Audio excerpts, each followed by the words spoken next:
wabarakatuh, pemirsa Kuningan Religi Channel. Saat ini saya sedang berada di lokasi Talaga Surian Camp Park yang terletak di Balai Taman Nasional Gunung Ciremai yang letaknya berada di 1000 meter di atas permukaan laut. Dalam rangka Hari Puspa dan Satwa Nasional bertujuan untuk meningkatkan kepedulian akan perlindungan dan arti pentingnya puspa dan satwa nasional bagi kita. Dalam video kali ini saya akan mencoba menggali sejauh mana pengelola Talaga Surian Camp Park ini memulai objek wisata ini dari mulai berdirinya hingga saat ini bisa terkenal. Nanti kita akan bergabung bersama rekan saya yang akan mencoba berbincang-bincang bersama pihak pengelola Talaga Surian Camp Park ini. Bagaimana cerita tentang Talaga Surian ini kita saksikan saja dalam video berikut ini. Assalamualaikum warahmatullahi wabarakatuh.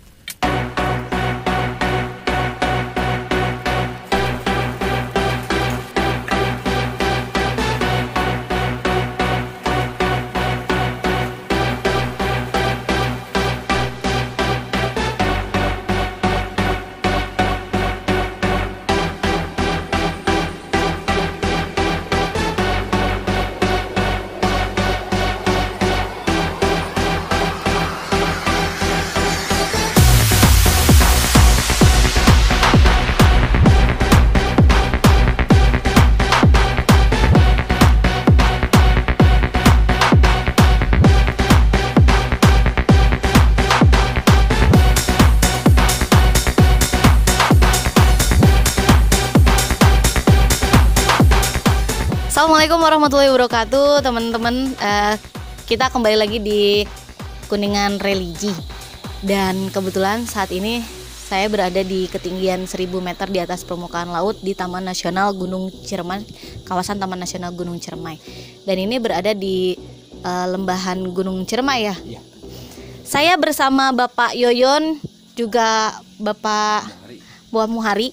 Kedua orang ini adalah orang yang paling dikenal di kalangan para pegiat alam terbuka, khususnya di kalangan sini, karena beliau ini yang mampu membuka kawasan hutan yang yang tadinya rimba banget, terus sekarang disulap menjadi objek wisata, tapi tetap mengutamakan kelestarian alamnya. Karena saya lihat di sini juga pohon-pohon masih tetap berdiri kokoh dan tidak tetap asri lah gitu, lingkungannya juga menjaga kelestarian lingkungannya. Pak, kita ngobrol sama Pak Yoyon langsung ya. Kok bisa seperti ini gitu kan? Ini kan kalau kita melihat tahun-tahun belakang tuh kayaknya rimba banget ya Pak. Apalagi waktu saya zaman SMA, jadi mun eka dia teh keung pisan gitu. Pak Yoyon, waktu itu berapa orang sih, tahun berapa gitu bisa waktu ngerintis awal-awalnya teh gimana gitu? Ini saya tuh membuka kawasan hutan itu semenjak tahun 2004. 2004 udah lama sekali. Seiring perubahan fungsi hutan dari kawasan produksi ke Taman Nasional berdasarkan SK Menhut 424 tanggal 19 Oktober 2004. Di situ kami punya kelompok Kompepar yang berjumlah 30 orang dulu ini tahun 2004. Nah, itu perubahan fungsi hutan dari kawasan produksi ke Taman Nasional itu luasnya 15.500 hektar, menyangkut 2 kabupaten, Bu. Kabupaten Kuningan dan Majalengka. Nah, salah satunya kami berkarya di wisata untuk menyulap lah istilahnya kawasan yang betul-betul rimba berantara, ada nilai value untuk kedepannya. Ya, ini dibuka 2004 seiring perjalanan karena memang butuh biaya yang begitu besar. Nah, ini baru kami launching di 2017. Di tengah hujan tadi, maaf ya Pak, agak sedikit berhenti teman-teman, soalnya di sini hujan gede banget dan angin jadi agak sedikit menyorot. Kita masih di Talaga Surian Camp Park dan masih bersama-sama Pak Yoyon dan juga Bapak Muhari. Bersama Pak Yoyon dan Bapak Muhari. Pak Yoyon tadi sempat dijelaskan SK Kemenhut. Ya. Itu gimana Pak jadinya? Ya, itu tadi di SK Kemenhut itu sebagai payung hukum kami. Dan ada juga SK dari Taman Nasional yang 144 itu. Juga kami diperkuat dengan koperasi Pak sekarang. Ada koperasi, kami sudah berkoperasi 3 bulan ke belakang kami turun SK Kemenkumham untuk Kompepar Talaga Surian itu sudah berkooperasi. Nah, sekarang seiring perjalanan dengan tadi saya katakan sudah bermitra, ya alhamdulillah untuk anggota kami yang dulu berdarah-darah, istilahnya ngebakal lah, membuka tanpa merusak fungsi kawasan hutan, hanya dipoles sedemikian rupa tapi tetap menjaga kelestarian alam.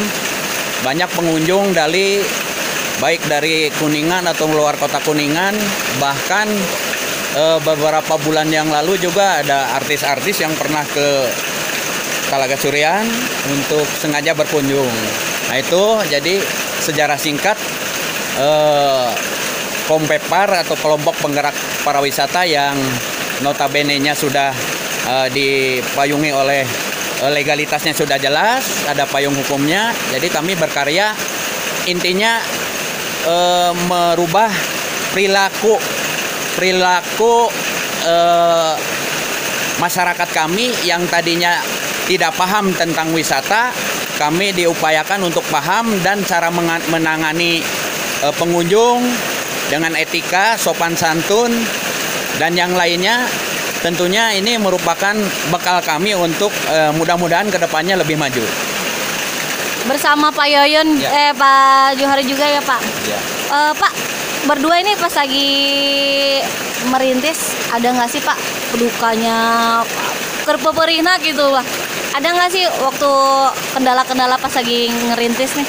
Oh tentu banyak kendalanya. Yang pertama dari keanggotaan aja itu karena belum menghasilkan, banyak anggota yang tidak sampai saat ini, artinya putus di tengah jalan, dia keluar dengan sendirinya karena mungkin ini rimba belantara yang membutuhkan fisik baik mental ataupun fisik. Satu itu untuk anggota, ada yang keluar dengan sendirinya, data kami tidak paksakan, hanya bertahan sekarang hanya 22 anggota. Nah itu satu kendala di kelembagaan atau di anggota.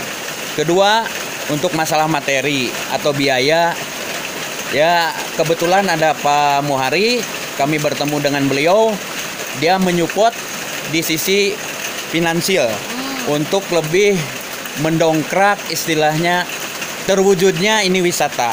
Jadi tidak cuman hanya tenaga, pikiran, tapi kami juga perlu biaya, dan kebetulan Pak Muhari sebagai ketua kami mensupport dengan mengucurkan biaya untuk membuka wisata ini.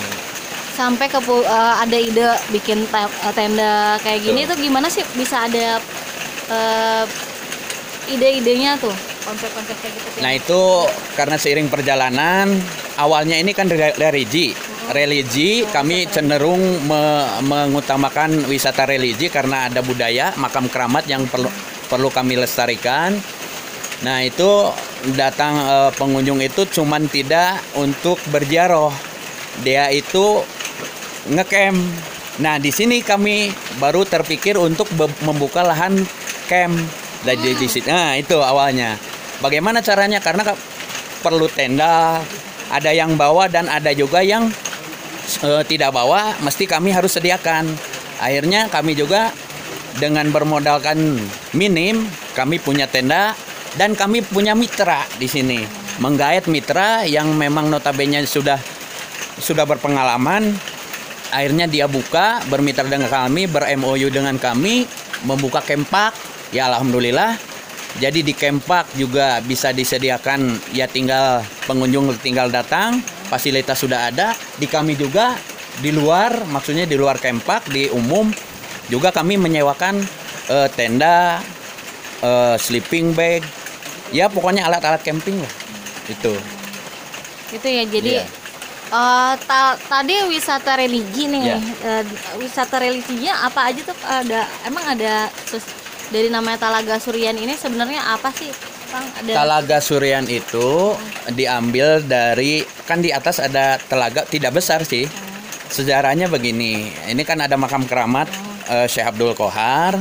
Dulu zaman Raja Galuh Pakuan Pajajaran, dulu Raja Galuh, wilayah selatan itu kan tidak ada air, konon ceritanya. Nah, kebetulan ada orang sakti, beliau bisa mengeluarkan air dari pohon suren, pohon surian. Nah, terjadilah di situ keluar air dan merupakan kolam di tengah hutan, ya dinamakan oleh penduduk desa Puncak itu telaga, cuman kecil, tidak besar, yaitu telaga surian, diambil dari keluarnya air dari pohon suren atau pohon surian. Nah, baru ke sana dari kerajaan Raja Galuh ya ke selatan itu bisa ada air, semulanya tidak ada air. Begitu konon ceritanya dari zaman dulu. Ya. Jadi untuk Talaga Suryani jaraknya berapa meter dari untuk talaganya sendiri berapa meter dari sini? Jarak dari sini, dari sini itu hanya 500 meter naik ke atas. 500 meter kita jalan kaki, pakai kendaraan juga bisa, cuman kendaraan tertentu. Nah, 500 meter sudah nyampe di makam keramat dan di bawahnya ada Telaga Suryan.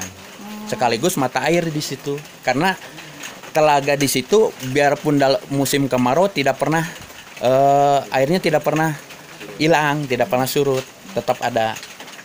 Gitu ya. Iya. Untuk makamnya juga di sana ya? Makamnya di atas sana, di atas telaganya sedikit. Untuk yang ziarah sampai sekarang masih ada? Masih, bahkan ini dari Brebes, dari Tegal, dari Kesepuan Cirebon, banyak dari Cirebon juga ada, di wilayah sekitar Kuningan juga ada. Itu. Untuk makamnya itu. Iya. Dan sekarang kan udah banyak nih makin menjamur objek wisata nih. Nah, untuk survive-nya gimana sih Pak biar bisa mempertahankan Talaga Suryan itu semakin kan biar banyak orang udah mulai banyak yang tahu ya, bahkan tadi artis-artis itu gimana sih caranya biar bisa nggak sih berbagi tips atau yang Bapak lakukan saat ini apa nih? Kami ini di sini cuman tidak ada wisata, bukan wisata religi aja, berkembang ke wisata camp. Kami juga punya yang belum kami ekspos, ada air terjunnya biarpun tidak tinggi, tapi kami belum dibuka karena aksesnya masih sulit. Air terjun Talaga Suryan. Jadi seiring perjalanan kami itu membuka atau terbuka kepada siapapun yang kira-kiranya punya keahlian di rappelling, di panjat tebing. Kami sudah ada di lokasi, kami ada untuk lokasi panjat tebing, rappelling. Jadi tidak stagnan. Kami menciptakan wahana-wahana lain atau objek wisata lain yang ada di sekitar kami. Jadi melakukan untuk perubahan kayak betul. yang lain gitu, inovasi terus berarti ya. Inovasi, ya. Jadi buat yang mau latihan mountaineering, rappelling, cruising segala macam boleh kesini ya. Iya. Gitu. Terus untuk lebih jauhnya lagi kalau misal masyarakat pengen tahu nih Talaga Suryan tuh gimana sih Pak? Ya kan sekarang zaman ini ya, zaman canggih, kita promosi baik itu dulu mah door to door gitu kan. Sekarang pakai internet, pakai website. Itu kami lakukan karena di kami juga anggota kami ada yang tim atau programmernya yang untuk pemasarannya gitu. Ya. Untuk sekarang pandemi COVID itu berpengaruh nggak sih Pak? Tentunya sangat berpengaruh. Itu berpengaruh sangat signifikan dari pendapatan yang semula itu menurun, semula standar atau cenderung lebih naik, sekarang anjlok turun jauh karena memang musibah lah. Ini musibah, bukan kami aja, tentunya pelaku usaha di bidang wisata ataupun di bidang yang lainnya juga pasti terdampak dengan adanya COVID-19. Terus untuk yang daerah lain gitu biar wisatanya tetap makin maju, ada nggak sih Pak tips atau yang lainnya gitu? Ini tip yang paling utama, kita jaga sabta pesona aja. Apa tuh? Keamanan, kenyamanan, ketertiban, keindahan, kebersihan, yaitu sabta pesona kita jaga. Saya yakin selama kita berpatokan atau berpegang kepada itu, insya Allah ini tidak ada wisata bangkrut. Dari segi pelayanannya juga, keramah tamahan itu termasuk di sabta pesona. Kita jaga itu. Terus buat yang mau ngecamp ada yang mau main ke sini mau ngecamp ini ada harus sesuatu etika yang harus dijaga nggak sih saat tentunya kami ada pelang-pelang di depan, ada aturan-aturan kami dipasang di depan. Yang utama untuk kenyamanan pengunjung yang di dalam atau sesama camp itu tidak boleh membawa senjata tajam, narkoba, sejenis istilah miras segala macam, kita di sana pasti diperiksa di depan. Nah, tentunya yang lolos juga kami kan tetap keliling patroli di situ. Kalaupun memang ketahuan, kami amankan. Konsekuensinya kalau memang dia tetap, kita pulangkan. Jadi tetap kita menjaga keamanan. Ini salah satu poin dari Sabta Pesona tersebut. Kalau Pak Muhari gimana? Mungkin selama ini lama di sini juga, penduduk sini juga kan ya Pak ya? Asli sini. Gimana, ada kebanggaan tersendiri nggak atau gimana gitu? Ya sangat bangga sekali saya di sini. Dinya pengelola di sini banyak keistimewaannya di sininya lah. Terbantu. Ya terbantu ya ekonominya gitu, terbantu. Tadinya kan nggak ada penghasilan, jadi sekarang ada pengangguran bisa terangkat gitu, Bu. Dari yang tadinya istrinya satu jadi dua gitu. Tidak, itu istri mah tetap satu. Iya, ya. Barangkali dari yang tadinya cuma satu mau nambah lagi enggak? Oh ya tidak dong. Tidak ya. Baik Pak, berarti terbukti ya dengan ini ya, dengan kempaknya dikelola dengan sedemikian baik, juga promosi berarti ya Pak ya? Iya. Promosinya dan konsep juga ya? Iya, konsepnya. Program-program juga kami jalankan lah. Program, kegiatan, juga inovasi-inovasi terus menjalin kerjasama dengan yang lain. Betul. Gitu. Berarti Bapak ini termasuk golongan open minded gitu ya Pak ya? Iya. Terbuka gitu maksudnya? Iya, karena kami juga di sini siapapun ya yang mau bermitra dengan kami, artinya kami ikat dengan perjanjian atau MOU selama mengikuti aturan kami, karena ini semacam kempak aja. Ketika eksis di sini, tentunya kami harapkan tidak ada putusnya. Kalau memang putus, ini ada aturan di Taman Nasional bahwa kalau memang terputus di tengah jalan, artinya ini BMN, barang milik negara. Apapun yang sudah diimpeskan, seperti Pak Ketua dari Pak Kempak, Pak Tapak 10, Pak Heri juga, MOU ditandatangani di situ. Ya Pak Heri ya? Nah itu jadi sudah komitmen. Jadi kami tetap insya Allah lah dengan sinerginya atau berkolaborasi dengan Kempak, insya Allah kedepannya mungkin akan lebih maju lah. Karena kekompakan, kesolidan itu faktor utama untuk mendukung kemajuan wisata. Gitu, solidan, kekompakan untuk kemajuan wisata. Jangan sampai putus, karena putus aja nggak enak kalau sampai sama mantan juga ya Pak ya. Kalau putus ketemu mantan di jalan kan nggak enak ya, gitu. Jadi lupakan mantan, sambung jadi saudara aja ya Pak. Mantan mana? Mantan yang mana Pak? Punya mantan nggak Pak? Enggak, punya mantan. Dan tadi ketuanya juga ada Pak Heri juga ya, Heri Gondrong, itu dia juga merupakan salah satu yang menjadi mitranya Mitra kami, mitra Kompepar sini ya. Dan Pak Heri Gondrong itu juga kalau misalnya teman-teman lihat di jalan juga bisa ketemu seperti Andi Rif gitu ya, cuman agak sedikit lebar dan detik. Baik teman-teman, itu dia. Mudah-mudahan obrolan kita kali ini bisa menambah wawasan kita bersama. Jadi untuk kamu guys, generasi milenial juga pengen usaha, jangan cuman bengong aja, mulai dah bekerja meskipun hujan gitu Pak. Pernah kehujanan Pak? Oh sering. Sering ya? Kepanasan, kehujanan itu sudah menjadi hal yang biasa bagi kami. Karena memang kalau tidak perih tentunya tidak akan ada perah. Perah. Sunda nama. Kalau nggak perih nggak ada perah gitu. Iya, kita ya bersakit-sakit dulu lah. Jadi intinya selama kita mau berusaha, tentunya kita lihat ke depan, insya Allah ada hasilnya. Tuh. Jadi kalau perih nggak akan ada perah. Perih ditinggalin mantan, udah biarin aja ya Pak ya. Nah, kalau hujan udah biasa, panas sudah kepanasan udah biasa. Jadi lakukan, jangan cuman rencana aja tapi just do it. Gitu aja teman-teman. Kalau kehujanan jangan ngebalikin celana dalam di atas genteng ya. Berdoa. Berdoa kan. Demikian teman-teman, mudah-mudahan bisa menginspirasi kita semua. Buat kamu yang berencana untuk membuka objek wisata atau menggali potensi desanya sendiri, coba dilihat, perhatikan juga lingkungan Sabta Pesonanya tadi ya, seperti kata Pak Heri juga.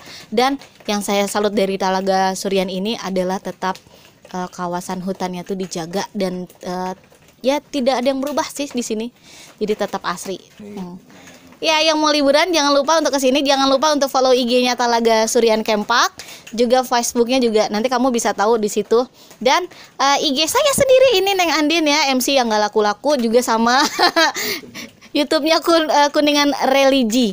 Itu juga ada, di Facebook-nya ada, IG-nya juga ada. Saya Andin, terima kasih banyak Pak atas kebersamaannya Pak. Mudah-mudahan ini bisa menambah wawasan kita semua. Amin. Wassalamualaikum warahmatullahi wabarakatuh.